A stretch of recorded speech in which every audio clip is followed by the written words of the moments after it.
గత ఎన్నికల్లో చూసాము, తర్వాత ఇప్పుడు కూడా చూసాము. ఎన్నికల మధ్యలో కూడా ఇందాక లక్ష్మణ్ గారు చెప్పినట్టు కూడా ఒక ప్యారలల్‌గా ఇట్లాంటి సిస్టమ్‌ని రన్ చేయడము, సో దాన్ని ఇలా వాడుకోవడము. దీని గురించి ఏమంటారు?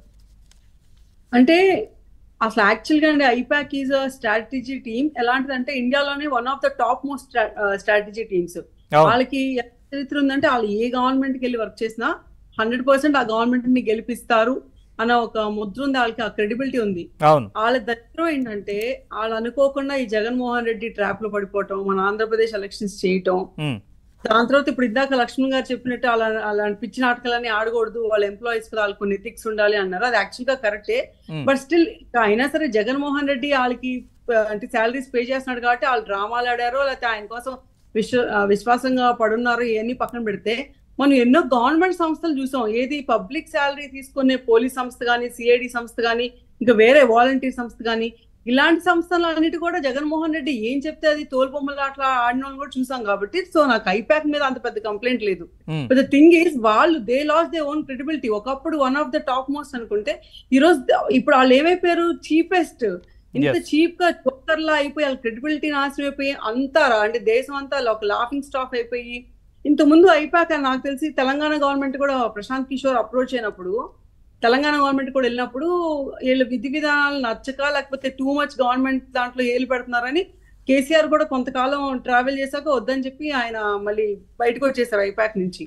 అవును. ఎందుకంటే ప్రతి చోట అదే డ్రామా, ప్రతి చోట అదే స్ట్రాటజీ. ఇంకా అది ఏమైందంటే ఇండియాలో ఇప్పుడు చిన్న పిల్లోని లేపినా సరే ఇది ఐపాక్ స్ట్రాటజీ అని చెప్పి డీకోడ్ చేసుకునే స్టేజ్ కి పడిపోయింది ఐపాక్. హ్మ్. ఇంకా మీకు ఇంకా తెలిసిందే కదా, అదేదో కోచ్ చేతి కొబ్బరికాయ దొరికినట్టు అన్నట్టుగా అదే అలాంటి ఐపాక్ టీం కాస్త ఇప్పుడు జగన్మోహన్ రెడ్డి లాంటి వ్యక్తికి, ఒక సైకో లాంటి వ్యక్తికి దొరికితే ఇంకేం చేస్తాడు?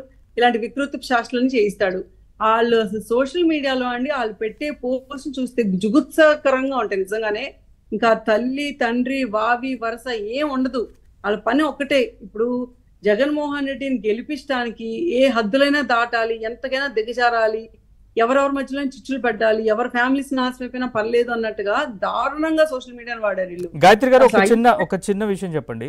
మీరు చెప్తుంది వైసీపీ సోషల్ మీడియా, ఐపాక్ అంటే రెండు వేరు కదా? అంటే అలా పెట్టింది వైసీపీ సోషల్ మీడియా? లేదండి, లేదు. I just give you clarity. Actual గా మీరు అనేది కరెక్టే. YCP social media is different from IPAC. Suppose to be actual గా ఐపాక్ అనేది ఇంకొంచెం డిగ్నిఫైడ్ గా, ఇంకొంచెం డిఫరెంట్ గా, అంటే just poll management, strategy management. ఇప్పుడు మనకి లాస్ట్ 2019 ఎలక్షన్స్ అప్పుడు ఆ డేటా అక్కడ ఇక్కడ డేటా అంతా చోరీ చేసి అలాగైనా సరే కొట్టేశారు కదా చాలా మంది ఓటర్లకి, ఓట్లు తీయించేయడం ఇంతవరకే చేయాలి. కానీ ఏమైందంటే యాక్చువల్ గా వాళ్ళు పసిగట్టిన ఒకే ఒక ఫ్యాక్టర్ ఇక్కడ ఏంటంటే ఏపీలో కాస్ట్ సిస్టమ్ బాగా వర్క్ అయిద్దని అర్థమైంది. అండ్ మా ఏపీ ప్రజలకి ఏంటంటే బాగా హీరో అంటే అంటే హీరోలు అంటే ఎక్కువ వర్షిప్ అని అర్థమైంది. పవన్ కళ్యాణ్ గారు సినిమా హీరో అవటం వల్ల ఏం చేశారంటే ఈ ఐపాక్ టీమ్ ని డివైడ్ చేసుకున్నారు. కొంతమంది ఈ స్ట్రాటజీ డెవలపర్స్ లాగా, ఇంకొంతమంది అటాకర్స్ ఎలా అంటే మనలోని ఇన్ఫిల్ట్రేట్ అయిపోయి మన సోషల్ మీడియా టీమ్ తో, అంటే మనతో పాటు ఏదో ఒకళ్ళు ఏమో అంటే చిరంజీవి ఫ్యాన్ లాగా, ఒకళ్ళు ఇంకెవరో ఒక స్ట్రేంజర్స్ లాగా. ఇందాక అప్పుడు మనం డైరెక్ట్ గా అడ్వర్టైజ్మెంట్ లో దొరికిపోయారు కదా వాళ్ళ ఫోటోలు చూసి మనం కనిపెట్టాం. కాకపోతే ఏంటంటే సోషల్ మీడియాలో మనం కనిపెట్టడానికి కూడా ఉండదు, అనానిమస్ అకౌంట్స్ అనమాట. అంటే ఎవరు ఏంటని తెలియదు కాబట్టి పవన్ కళ్యాణ్ ఫ్యాన్ లాగా ఒకడు వస్తాడు, చంద్రబాబు నాయుడు ఫ్యాన్ లా వస్తారు, కాపులకి కమ్ముల మధ్య చిచ్చు పెట్టాలని చూస్తారు, లేకపోతే పలానా హీరోకి గొడవలు పెట్టడం.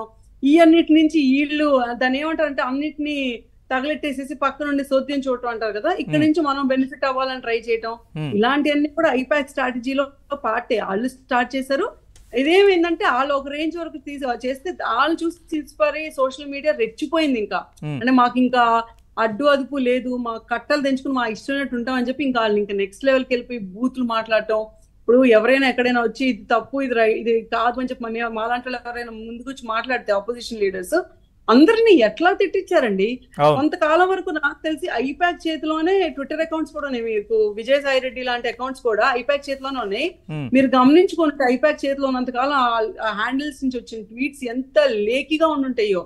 అంటే ఒక రాజ్యసభ ఎంపీనా లేకపోతే ఒక ఎమ్మెల్యేలా లేకపోతే ఒక మినిస్టర్ హోదాలో ఉండి మాట్లాడే మనుషులైనా వీళ్ళు అనుకునే అంత దరిద్రంగా ఉంటాయి ట్వీట్స్.